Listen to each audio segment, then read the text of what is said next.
तुमने जन्म के रिश्ते को ही अलग कर दिया। सुनो, काव्या के होने के बाद तो मैं मायके चली गई थी। उस वक्त पापा नौकरी करते थे, अब वह रिटायर हो चुके हैं। मैं मायके जाकर उनका खर्चा नहीं बढ़ाना चाहती, और अगर मैं माँ को यहाँ बुला लूँगी तो मेरे पापा की देखभाल कौन करेगा। आप ऐसा करो, मम्मी जी को यहाँ बुलवा लो। उनके आने से मुझे आराम भी मिल जाएगा और ज़्यादा खर्चा भी नहीं होगा। रश्मि अपने पति आनंद से कहती है। आनंद बोला, तुम जानती हो पापा भी रिटायर हो चुके हैं, उनको तो तुम्हारे पापा की तरह पेंशन भी नहीं मिलता, और अगर माँ को मैं यहाँ बुला लूँगा तो उन्हें भी दिक्कत तो होगी। एक बात समझ में नहीं आई, तुम्हारा खर्चा कैसे कम होगा, और जब काव्या के समय माँ को आने से तुमने ही मना किया था, तो इस बार तुम उन्हें क्यों बुलाना चाहते हो। रश्मि बोली, मेरे मम्मी पापा की तुलना अपने माँ बाप से मत करो। एक बच्चे में मेरे माँ बाप ने जिम्मेदारी उठा ली, अब क्या हमारे सभी बच्चों की जिम्मेदारी वही उठाएंगे। अरे कुछ दिन तुम्हारे पापा खुद से बनाकर नहीं खा सकते। ठीक है, अगर वह अकेली नहीं आ सकती तो बोलो, पापा को भी साथ ले आएंगे। आनंद बोला, बात तो तुम सही कह रही हो। रश्मि बोली, हाँ, आने के वक्त कहना गांव से कम 6 महीने का अनाज ले आए, और हाँ, उनका टिकट स्लीपर का कटवा देना ताकि सामान आसानी से ले आएंगे। खर्चे की बात कर रहे थे, अगर मम्मी जी आ जाएंगी तो मालिश वाली और बच्चे को संभालने वाली को बुलाना नहीं पड़ेगा, तो खर्चा अपने आप कम हो जाएगा। आनंद बोला, गलती से भी अगर पिताजी को इसकी भनक हो गई कि तुमने गलत मंशा से उन्हें यहाँ बुलाया है, तो तुम सोच भी नहीं सकती कि वह क्या करेंगे। रश्मि बोली, बस बस, बूढ़ी लाठी में ज़्यादा दम नहीं होता, वह बस सहारा ढूंढते हैं, हम उन्हें सहारा दे देंगे, बदले में उनका सब कुछ हमारा हो जाएगा। आपको तो जितना कहा जाए बस उतना कीजिए। अगले दिन आनंद ने अपनी माँ मीना जी से कहा, आप तो जानती हैं आपकी बहू दूसरी बार खुशखबरी देने वाली है। उसके माता पिता इस बार नहीं आ पाएंगे, और अकेले शहर में मैं कैसे उसे संभाल पाऊंगा, तो क्या आप यहाँ आ पाएंगे। मीना जी बहुत खुश हुई और बोली, हाँ हाँ बेटा, क्यों नहीं। अरे माँ बाप बच्चों के काम नहीं आएंगे तो कौन काम आएगा, पर मैं अकेले कैसे आ पाऊंगी। तुम्हारे बाबूजी की देखभाल यहाँ कौन करेगा। आनंद बोला, ठीक है, तो पिताजी भी आ जाएंगे। उसके बाद आनंद ने अपनी सारी फरमाइश माँ को बता दी। कुछ देर बाद आनंद के पिता किशोर बाबू बाजार से सब्जियां लेकर घर लौटे। मीना जी ने सारी बात बताई। किशोर बाबू बोले, क्यों, काव्या के वक्त बहू ने कहा था कि तुम्हें बच्चों को रखने का ढंग नहीं मालूम, फिर इस बार क्या हो गया। जरूर उन लोगों के दिमाग में कोई खिचड़ी पक रही होगी। मीना जी बोली, पुरानी बातों को भूल जाइए, उनके भूल की सज़ा हम अपने पोते पोतियों को क्यों दें। उसके बाद मीना जी ने बेटे की कही सारी बात बताई। किशोर बाबू बोले, अच्छा, तो हम वहाँ जा रहे हैं तो अपने खाने पीने का इंतज़ाम खुद करें, इससे अच्छा हम अपने घर पर क्यों नहीं रहे। मीना जी ने पति को मनाया। किशोर बाबू बोले, ना जाने यह औरतें पुत्र मोह में इतनी कमज़ोर कैसे हो जाती है, फिर बाद में इन्हें ही रोना पड़ता है। लगभग 2 हफ्ते में किशोर बाबू ने गांव से अनाज मंगवाया। मीना जी ने सभी चीज़ों को साफ करके कुछ अनाज को चक्की में पिसवा दिया। इस गर्मी में ट्रेन के स्लीपर बोगी में बैठकर दोनों हैदराबाद पहुँचे। बेटे को आने की खबर दी तो बेटा बोला, बहुत गर्मी है, मैं आऊँगा, उससे अच्छा है आप आ जाओ, उसमें पैसा कम खर्च होगा। 2 दिन तक बना बनाया मीना जी को खाने के लिए मिला। उसके बाद रश्मि ने खाना बनाने वाली काम वाली को निकाल दिया, यह कहकर कि मम्मी जी वह अच्छा खाना नहीं बनाती। अब सारी जिम्मेदारी मीना जी पर आ गई। करीब 3 हफ्ते बाद रश्मि ने बेटे को जन्म दिया। रश्मि कोई भी काम नहीं करती, बस बिस्तर पर बैठे बैठे मीना जी को फरमाइश बताती। पत्नी की हालत देखकर किशोर बाबू से रहा नहीं जाता। वह अक्सर उन्हें आराम करने की हिदायत देते, पर मीना जी हर बात को टाल जाती थी। देखते ही देखते 2 महीने बीत गए। एक रोज बेटा नंद किशोर बाबू से बोला, बाबूजी, छोटू के आने के बाद खर्चे बहुत बढ़ गए हैं। ऊपर से आप लोग भी यहाँ रह रहे हैं। ऐसा हो सकता है कि आप किराएदार को कह दें कि महीने का किराया वह मेरे अकाउंट में डाल दें। अब देखिए ना, काव्या को भी स्कूल में एडमिशन करवाना होगा, उसके भी उम्र हो गई है। किशोर बाबू बोले, तुम तो कहते थे तुम अच्छी कंपनी में काम करते हो और तुम्हें पैसों की दिक्कत नहीं होती। हमारे आने से तुम्हारा कौन सा खर्चा बढ़ गया, जबकि हम गांव से चावल, आटा, मसाला, तेल और ज़रूरत की सारी चीज़ें ले आए थे। ऊपर से रोज का सब्जी फल बाजार से मैं लाता हूँ, फिर हमारे ऊपर तुम्हारा खर्चा कैसे हो रहा है। तभी रश्मि कमरे से बाहर आई और बोली, बाबूजी, दिन रात जो पंखा और टीवी चलाते हैं, क्या बिजली का बिल नहीं आता? और खाना क्या हवा में पकता है? वह भी गैस पर पकता है। पता है आपको गैस कितना महंगा हो गया है? और अगर आप हमारी थोड़ी मदद कर देंगे तो आपका क्या चला जाएगा? अरे बुढ़ापे में क्या सारे पैसे छाती पर लेकर जाएंगे? किशोर बाबू बोले, बहू, यह कैसी बातें कर रही हो? क्या तुम्हारे माता पिता आए थे तो क्या तुमने उनसे रहने का किराया लिया था? रश्मि बोली, अपनी तुलना मेरे माता पिता से मत कीजिए। दिन में 4 बार चाय पीते हैं। दूध, चीनी, चाय पत्ती क्या दुकान वाला फ्री में दे जाता है? और मेरे माँ बाप ने मुझे पालने में कम खर्च किया था, उनका तो अधिकार बनता है। तभी मीना जी कमरे में आई और बोली, बहू, अपने ससुर जी से कैसी बात कर रही हो? हमने भी तुम्हारा रिश्ता अपने बेटे से बड़ी खुशी से किया था, पर तुमने एक पल में जन्म के रिश्ते को पराया कर दिया और तुम आनंद खड़े खड़े पत्नी की बातें सुन रहे हो, उसे कुछ नहीं कह रहे। आनंद बोला, माँ, आखिर यह गलत क्या कह रही है? महंगाई आसमान छू रही है। आपके थोड़े से अनाज से क्या हो जाएगा? और मैंने पिताजी से पैसे नहीं मांगे, बस किराएदार से पैसे मांग रहा हूँ। मीना जी धीरे से किशोर बाबू को बोली, सुनिए जी, वैसे भी हम यहाँ रह रहे हैं, वह पैसे खर्च तो होंगे नहीं, तो इन्हें ही दे दीजिए। रश्मि मुंह बनाते हुए अपने कमरे में चली गई। आनंद ने जल्दी से अपना अकाउंट नंबर किशोर बाबू को दे दिया और वहाँ से निकल गया। धीरे धीरे समय बीतने लगा। आए दिन रश्मि किसी ना किसी बात पर दोनों पति पत्नी का अपमान करती रहती थी। एक रोज मीना जी स्नान कर निकली तो बहू नाक सिकोड़ कर बोली, मम्मी जी, आपने क्या मेरा साबुन यूज किया और यह मेरे शैम्पू को आधा कर दिया? एक बार मुझसे पूछा तक नहीं। अरे इस उम्र में साबुन शैम्पू करके किसको सम्मोहित करना चाहती हैं? जीवन भर तो बालों में मिट्टी लगाती होंगी, इसलिए आपको यहाँ नहीं बुलाना चाहती थी। फिर वह अपना साबुन और शैम्पू बाथरूम से लेकर अपने कमरे में चली गई। जैसे ही मीना जी कमरे में आई, किशोर बाबू बोले, और कितनी बेइज्जती होगी? क्या तुम्हारे आँखों का पानी सूख गया है? तुम यह नहीं देख रही कि बहू के साथ साथ तुम्हारा बेटा भी तुम्हारी फिक्र नहीं करता? अरे उन लोगों का काम निकल गया, अब उन्हें हमारी ज़रूरत नहीं है। मीना जी की आंखें भर आई तो किशोर बाबू बोले, इसलिए मैं यहाँ नहीं आना चाहता था। हमें अपने बेटे का रिश्ता बहू से जोड़ा, पर उसने जन्म के रिश्ते को ही अलग कर दिया। और इसमें बस बहू का दोष ही नहीं, जिम्मेदार तुम्हारा बेटा भी है। अपनी आंखें खोलो मीना, इस घर में हमें इज्जत की एक रोटी नहीं मिल रही है। चलो चलते हैं। मीना जी बोली, छोटू अभी बस 2.5 महीने का हुआ है, थोड़े दिन और रुक जाइए, बस वह संभालने लायक हो जाए, कहीं बहू से कोई गलती ना हो जाए। किशोर बाबू बोले, तुम्हें पति की इज्जत से ज़्यादा बेटे बहू की चिंता है।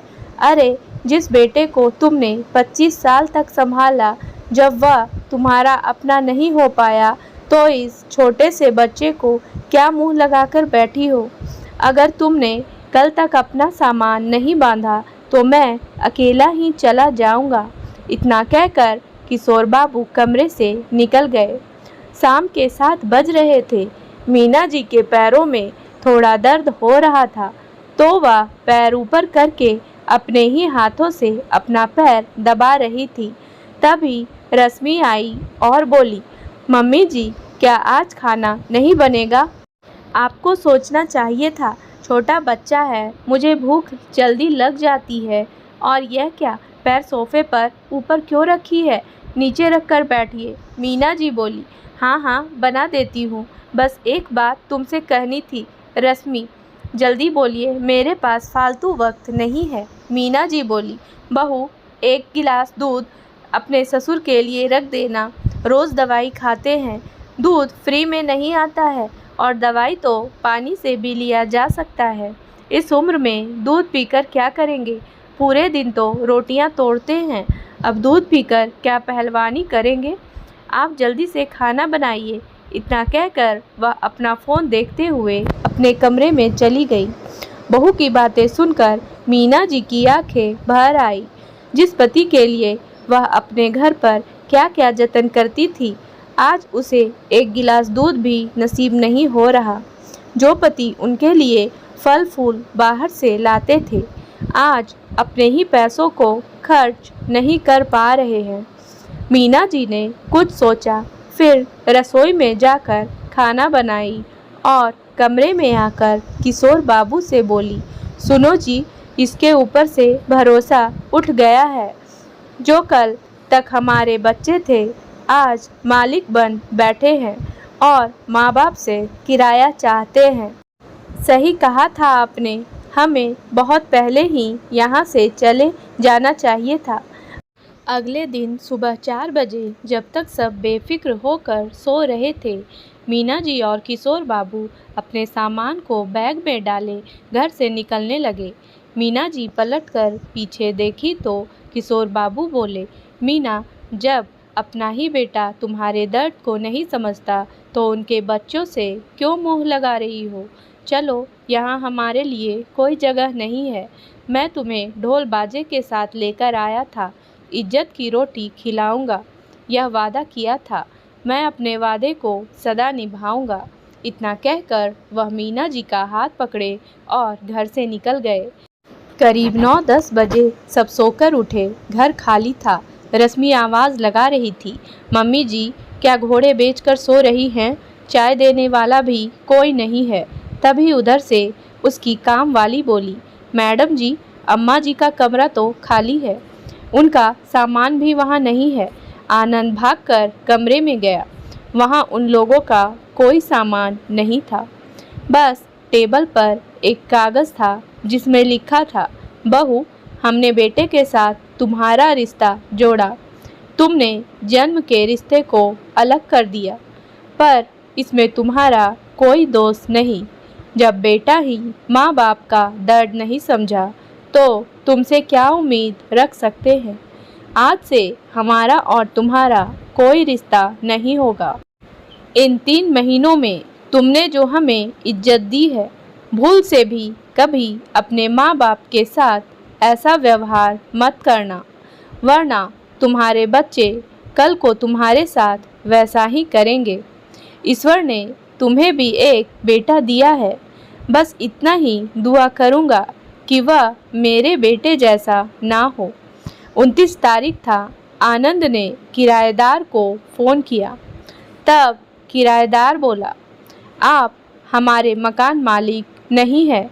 हमारे मकान के मालिक आ चुके हैं और उन्होंने तो कहा आपसे उनका कोई रिश्ता नहीं है, फिर किराया किस बात का? इतना कहकर उसने फ़ोन रख दिया। आनंद जिस घर में रह रहा था, वह भी उसने किशोर बाबू के नाम से लिया था। किशोर बाबू ने बैंक में फ़ोन करके कह दिया कि मैं लोन नहीं चुका पाऊँगा, तो आप हमारे घर को बेचकर अपना पैसा ले लीजिए। कुछ रोज़ बाद आनंद के पास नोटिस आया। दोनों पति पत्नी के होश उड़ गए। उन्होंने बैंक से कुछ वक्त मांगा और बच्चों को लेकर माँ बाप के पास पहुँचे। मीना जी का मन एक पल को डगमगाया। फिर किशोर बाबू बोले, मीना अंदर जाओ और अपने नौकर से बोले, इनका सामान बाहर वाली कोठरी में रखो क्योंकि यह रात तक चले जाएंगे। आनंद बोला, आप हमारे साथ ऐसा कैसे कर सकते हैं? अगर वह घर चला गया तो हमारे सर पर छत नहीं होगी। बच्चों को लेकर हम कहाँ जाएंगे? किशोर बाबू बोले, जिसने तुम्हें जन्म दिया उसके छत के बारे में तुमने कभी नहीं सोचा, तो हम तुम्हारी जिम्मेदारी क्यों ले? जाओ अपने सास ससुर के पास जिनकी तुम्हें सदा चिंता होती है। अपनी माँ को 4 महीने के लिए तुमने क्यों बुलाया था, यह हमें भी पता है। मैं अपनी सारी संपत्ति से तुम्हें बेदखल करता हूँ। अब तो कानून भी कहता है कि अगर मेरी मर्जी नहीं होगी तो तुम मेरा एक पैसा नहीं ले सकते हो। बच्चों को लेकर आए हो इसलिए शाम तक का वक्त दे रहा हूँ। मेरे घर में मेहमानों को खाने रहने का किराया नहीं लगता, तो रोटी भी खा कर जाना और दूध भी पी कर जाना। इतना कहकर किशोर बाबू अंदर चले गए। रश्मि झट से मीना जी के पैरों में लटक गई और बोली, मम्मी जी, बाबूजी तो मर्द हैं, वह दर्द नहीं समझेंगे। आप तो एक औरत हैं, आप अपने पोते पोतियों के साथ ऐसा करेंगी? मीना जी बोली, बहू, इंसान जो बीज बोता है वही तो काटता है। रश्मि आश्चर्य से देखी तो मीना जी बोली, बहू, मैंने तो एक बड़ा पूरा पेड़ तुम्हें दिया था ताकि उसकी छाया में तुम फलो फूलो। तुम यह कैसे भूल गई कि टहनियाँ अपनी जड़ों से जुड़ी होती है? अगर जड़ों को काटोगी तो तुम्हारे हाथ क्या आएगा? अगर तुम माँ बाप समझकर मांग लेती तो अच्छा लगता, पर तुमने तो हमें किराएदार समझा। अब मेरे पास तुम्हें देने के लिए कुछ भी नहीं है, क्योंकि मेरे पति के सम्मान के आगे अब मेरे बेटे का कोई मोल नहीं है। तुम्हारे लिए खाना भिजवाती हूँ, और हाँ, 1 गिलास की बजाय 2 गिलास दूध पीना। हमारे घर में अपनों के साथ परायों जैसा व्यवहार नहीं करते। इतना कहकर वह अंदर चली गई। शाम के 6 बजे भोला आनंद के पास आया और बोला, भैया जी, रिक्शा वाला आ गया है, आपका सामान रख दूँ? आनंद बोला, औकात में रहकर बात कर। तू मेरा सामान रखेगा? यह घर मेरा है। भोला बोला, भैया जी, मुझ पर चिल्लाकर क्या करोगे? मेरी औकात तो मैं जानता हूँ, पर आपने माँ बाप के जीवन में आपका क्या स्थान था, यह शायद आप भूल गए और अपना स्थान आप खो बैठे हैं। इतना कहकर वह चला गया। आनंद और रश्मि खाली हाथ लौट रहे थे। बार बार मुड़कर वो पीछे देख रहे थे कि शायद मीना जी फिर से बेटे बहू को रोक ले, पर अब उन्हें भी एहसास हो चुका था, जिस बेटे के लिए कल तक वह माँ बाप थे, अब पराये से बढ़कर वह कुछ नहीं है। फिर पराये लोगों से क्या मोह माया। थोड़ा वक्त लगा, पर दोनों दंपत्ति समझ चुके थे, अगर मोह में फंसे रहेंगे तो बची जिंदगी नरक हो जाएगी। उन्होंने अपनी कुछ संपत्ति बेटे बहू को बिना बताए पोते पोती के नाम कर दी, जो उनके मरने के बाद ही उन्हें मिलता। किराए का पैसा आता था, खेती बाड़ी से भी अनाज पानी आ जाता, उनका जीवन आराम से कट जाता था। और जब भगवान ने हाथ पैर दिए हैं तो क्यों अपने बच्चों का मुंह ताकना? पैसे देकर तो मदद किसी से भी ली जा सकती है, तो फिर अपने बच्चों से ही क्यों? उम्मीद है दोस्तों कहानी पसंद आई होगी, तो मेरे वीडियो को लाइक करें और मेरे चैनल को सब्सक्राइब करना ना भूलें। धन्यवाद।